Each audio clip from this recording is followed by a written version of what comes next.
ಅವರೇ, ಕೊಂಡಪ್ಪನವರೇ, ಬ್ರಹ್ಮಚಾರಿ ಅವರೇ, ಹಾಗೆ ಎಸ್ಕಾಟ್ನ ಪ್ರಾಣೇಶ್ರವರು ಮತ್ತು ಇತರ ಎಲ್ಲ ಭಾಗಗಳಿಂದ ಬಂದಿರ್ತಕ್ಕ ಎಲ್ಲರಿಗೂ ನನ್ನ ನಮಸ್ಕಾರಗಳು. ಸ್ನೇಹಿತರೆ, ಹೀಗಾಗಿ ನಮ್ಮ ನಂಜುಂಡೇಗೌಡರು ಕೆಲವಾರು ವಿಚಾರಗಳನ್ನ ತಮ್ಮ ಮುಂದೆ ಇಟ್ಟು, ಇನ್ನು ನಮ್ಮ ಮುಂದಿನ ಹೋರಾಟದ ಬಗ್ಗೆ ಮೊನ್ನೆ 26ನೇ ತಾರೀಕು ಹುಬ್ಬಳ್ಳಿನಲ್ಲಿ ಒಂದು ಬೃಹತ್ತಾದ ಸಮಾವೇಶ, ಒಂದು ಮೆಗಾ ಸಮಾವೇಶ ನಡೆಯಿತು. ಆ ಸಮಾವೇಶದಲ್ಲಿ ಜನರ ಒಂದು ಬೆಂಬಲ ಯಾವ ರೀತಿ ಇತ್ತು ಅಂದರೆ, ಇದು ನಮ್ಮ ಹೋರಾಟ ನಾವು ಪಡಿತೀವಿ ಅನ್ನೋ ರೀತಿಯಲ್ಲಿ ಎಲ್ಲರೂ ಸಹ ಹಾಜರಿದ್ದರು. ಅಶೋಕ್ ರಾವತ್ ಅವರು ಸಹ 31ನೇ ತಾರೀಕುವರೆಗೂ ಗಡುವು ನೀಡಿ, ಅಷ್ಟರೊಳಗಾಗಿ ನಮ್ಮ ಬೇಡಿಕೆ ಇಲ್ಲ ಅಂತಂದರೆ 4-5 ಆಗಸ್ಟ್ ತಿಂಗಳಲ್ಲಿ ನಮ್ಮ ಹೋರಾಟ ಪ್ರಬಲವಾಗಿರುತ್ತೆ, ತೀವ್ರವಾಗಿರುತ್ತೆ ಅಂತ ಎಚ್ಚರಿಕೆಯನ್ನು ಸಹ ನೀಡಿದ್ದಾರೆ. ಆ ಸಭೆಯಲ್ಲಿ ರಮಾಕಾಂತ್ ನರಗುಂದ್ ಸಹ ತಿಳಿಸಿದ್ದಾರೆ. ಹಾಗೆ ನಮ್ಮ ನಂಜುಂಡೇಗೌಡರು ಈ PF ಅಧಿಕಾರಿಗಳು ಮಾಡ್ತಕ್ಕಂಥ ಏನು ದೌರ್ಜನ್ಯ ದಬ್ಬಾಳಿಕೆಯನ್ನು ಸಹ ಖಂಡಿಸಿದರು. GSM ಸ್ವಾಮಿಯವರು ಸಹ ಮಾತಾಡಿದರು. ಎಲ್ಲರೂ ಮಾತಾಡಿ ಒಂದು ವಿಶೇಷವಾಗಿ ಆ ಒಂದು ಸಮಾವೇಶ ಭಾಳ ಅದ್ಧೂರಿಯಾಗಿ ನಡೆಯಿತು.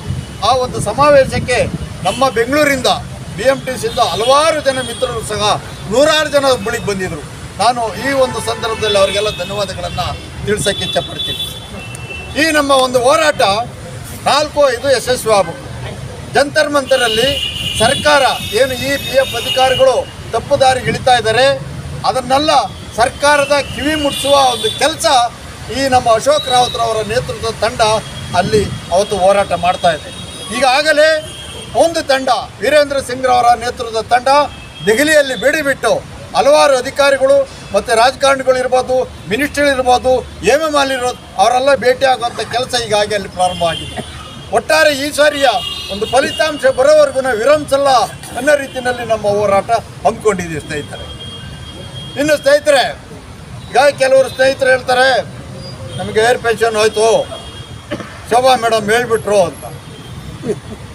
ದಿನಾಂಕ 21/7/2025 ಶ್ರೀಮತಿ ಸುಶ್ರೀ ಶೋಭಾ ಕರಂದ್ಲಾಜೆ ಅವರು ಸಂಸತ್ತಲ್ಲಿ ಒಂದು ನಮ್ಮ ಪರವಾಗಿ ಹೇಳಿಕೆ ಕೊಟ್ಟರು. ಏನು 98.5% ನಾವು ಹೈಯರ್ ಪೆನ್ಷನ್ ಅರ್ಜಿಗಳನ್ನು ನಾವು ವಿಲೇವಾರಿ ಮಾಡಿಬಿಟ್ಟಿದ್ದೀವಿ. ಅಂದರೆ ವಿಲೇವಾರಿ ಅಂದರೆ ಅರ್ಥ, ಆ ಅರ್ಜಿಗಳನ್ನು ಸ್ವೀಕಾರ ಮಾಡಿದ್ರೂ ವಿಲೇವಾರಿನೇ, ತಿರಸ್ಕಾರ ಮಾಡಿದ್ರು ವಿಲೇವಾರಿನೇ. ಅಂದರೆ ನಮಗೆ ಫಲಿತಾಂಶ ಬರ್ತಾ ಇರಲಿ, ಒಟ್ಟೆ 98.5% ವಿಲೇವಾರಿ ಮಾಡಿದ್ದೀವಿ ಅಂತ ಹೇಳಿದ್ದಾರೆ. ಈ ಉತ್ತರ ಈ ಅಧಿಕಾರಿಗಳು ಸಿದ್ಧಪಡಿಸಿ ಮಾಡಿಕೊಟ್ಟಂಥ ಉತ್ತರ ಅದು. ಅವ್ರಿಗೆ ಗೊತ್ತಿತ್ತ ಇವರು ಯಾವ ರೀತಿ ದಾರಿ ತಪ್ಪಿಸ್ತಾರೆ ಅನ್ನೋದಕ್ಕೆ ಈ ಅಧಿಕಾರಿಗಳು ಸಿದ್ಧಪಡಿಸಿಕೊಟ್ಟಂಥ ಉತ್ತರ. ಅದರಲ್ಲಿ ಏನು ಹೇಳ್ತಾರೆ, ಹೈಯರ್ ಪೆನ್ಷನ್ಗಾಗಿ ಸಲ್ಲಿಸಿದ್ದ ಅರ್ಜಿಗಳು 15,24,000 ಅಂತ. ಇದುವರೆಗೂ ಕೊಡ್ತಿದ್ದ ಅಂಕಿಅಂಶ 17,49,000, ಅಂದರೆ ಇನ್ನು 2,25,000 ಹಾಗೆ ನಾಪತ್ತೆ. ಅಂದರೆ ಅರ್ಜಿ ಸಲ್ಲಿಸಿರೋರು 15,24,000, ಅದರಲ್ಲಿ ತಿರಸ್ಕಾರ ಎಷ್ಟಾಗಿದೆ 11,01,000 ಅಂತಾರೆ. ಅಂದರೆ ಪ್ರಮಾಣ ತಿರಸ್ಕಾರ ಆಗಿರೋದು. ಇನ್ನು ಪ್ರೊಸೆಸ್ ಹಂತದಲ್ಲಿರೋದು 4 ಲಕ್ಷ. ಇದು ಒಟ್ಟಾರೆ ಮಾರ್ಚ್ 31ಗೆ ಇವರು PPO ಆದೇಶ ಇಶ್ಯೂ ಆಗಿರೋದು 34,500 ಜನಕ್ಕೆ ಮಾತ್ರ ಕೊಟ್ಟಿದ್ದಾರೆ. ಅದು ಯಾರಿಗೆ? ಅನ್ಎಕ್ಸಾಮ್ಟೆಡ್ ಟ್ರಸ್ಟು, ಉದಾಹರಣೆಗೆ ಡೈರಿ ಇರ್ಬೋದು, KMF ಇರ್ಬೋದು, ಬೇರೆಯವರು. ನಮ್ಮ ಸಂಸ್ಥೆ ಮತ್ತು ಸಾರ್ವಜನಿಕ ಸಂಸ್ಥೆಗಳ HAL, BL ಇವ್ರು ಯಾರಿದ್ದಾರೋ ಎಕ್ಸಾಮ್ಟೆಡ್ ಟ್ರಸ್ಟ್ ಯಾರಿಗೂ ಸಹ ಇದುವರೆಗೂ ಸಿಕ್ಕಿಲ್ಲ. ಈ ಒಂದು ವಿಚಾರವನ್ನು ಲೋಕಸಭೆಯಲ್ಲೇ ತಿಳಿಸಿದ್ದಾರೆ. ಇನ್ನು ಈ ಒಂದು ಸ್ಟೇಟ್ಮೆಂಟಲ್ಲಿ ಎಲ್ಲ ರಾಜ್ಯಗಳದ್ದು ಕೊಟ್ಟಿದ್ದಾರೆ. ನಮ್ಮ ಬೆಂಗಳೂರಿಂದ 1,09,305 ಅಪ್ಲಿಕೇಶನ್ ಬಂದಿದೆ. ಅದರಲ್ಲಿ 10,136 ಜನಕ್ಕೆ ಮಾತ್ರ ಡಿಮ್ಯಾಂಡ್ ನೋಟಿಸ್ ಇಶ್ಯೂ ಆಗಿದೆ. ಅಂದರೆ 98,915. ಅಂದರೆ 98% ಇವರೇನೆ ರಿಜೆಕ್ಟ್ ಮಾಡಿಬಿಟ್ಟು ಇವ್ರದನ್ನು ನಾವು ಕ್ವಶನ್ ಮಾಡೋದು. ನಮ್ಮ ನಂಜುಂಡೇಗೌಡರು ಹೇಳಿದಂಗೆ ಮುಂದಿನ ದಿನಗಳಲ್ಲಿ ನ್ಯಾಯಾಲಯದ ಹೋರಾಟಕ್ಕೆ ನಾವು ಸಿದ್ಧವಾಗಬೇಕಾಗಿದೆ. ಈಗಾಗಲೇ ಕೆಲವರು ಹೋರಾಟ ಮಾಡ್ತಾ ಇದ್ದಾರೆ.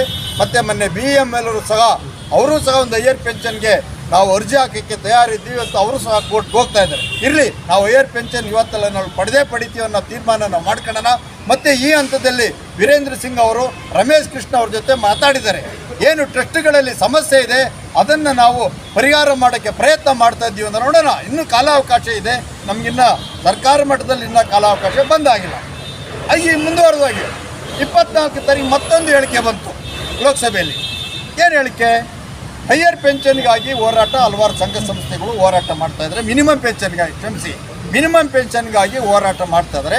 ಸರ್ಕಾರ ಗಮನಕ್ಕೆ ಬಂದಿದೆ ಅಥವಾ ಸರ್ಕಾರ ಈ ಒಂದು ಮಿನಿಮಮ್ ಪೆನ್ಷನ್ ಹೆಚ್ಚಿಸುವ ಬಗ್ಗೆ ಆದೇಶ ಏನಾದರೂ ನೀಡಿದಾರ ಅಂತ ಅಂದ್ಬಿಟ್ಟು ಒಬ್ಬ ಸದಸ್ಯರು ಪ್ರಶ್ನೆ ಕೇಳಿದ್ದಕ್ಕೆ, ಈ EPS ಯೋಜನೆ ನೌಕರರ ಪಿಂಚಣಿ ಯೋಜನೆ 95ರ ಪ್ರಕಾರ ಡಿಫೆಂಡ್ ಕಾಂಟ್ರಿಬ್ಯೂಷನ್, ನಿರ್ದಿಷ್ಟ ಪ್ರಯೋಜನ, ನಿರ್ದಿಷ್ಟ ವಂತಿಕೆ ಆಧಾರದ ಸಾಮಾಜಿಕ ಹೊಣೆಗಾರಿಕೆ ಆಧಾರದ ಮೇಲೆ ನಾವು 8.3% ವೇತನದಲ್ಲಿ ಅಂದರೆ ಸಬ್ಜೆಕ್ಟು ಸೀಲಿಂಗ್ 15,000ಕ್ಕೆ ಮಿತಿಗೊಳಿಸಿ ನಾವು 8